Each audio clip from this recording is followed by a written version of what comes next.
Oy, zerikib ketdim. Men qara katta pionerga berorsa-chi. Zerikib ketganingiz uchunmi? Nima qilibdi?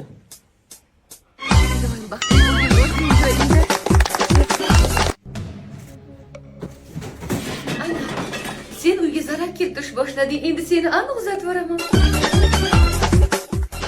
Qochlaring oyim kimni ko'rsa yerga beryaptilar. Ha, Sarvashe, sana navbating keldi, kela qol. Sana navbating keldi, chiq.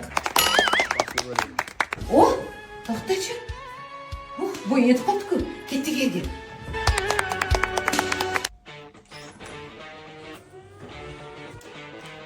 Oyim hali yerga tegmoqchimasman, o'qimoqchiman. Hujjat topshirishlarga kechga qoldik, qizim. Bu hali imkon bor. Qanaqa qilib? 30-sentyabrgacha hali vaqt bor. Perfekt universiteti. Diplomichi? Bu universitetni bitirsam menga davlat tomonidan diplom beriladi. O'zim soham bo'yicha xohlagan joyimda ishlay olaman. Ta'lim shakli kunduzgi kechki sirtqi yo'nalishlar soni 6 ta. Kontrakt to'lovi ham 10% chegirmada to'lasa bo'lar ekan. Universitet ikkinchi binosiga Chorsu bozori va 2 ta metro juda ham yaqin. Chet el universitetlarida amaliyot o'tash mumkin. Erga tegasan, keyin o'qiysan. Yo'q. Baxtli bo'l, qizim.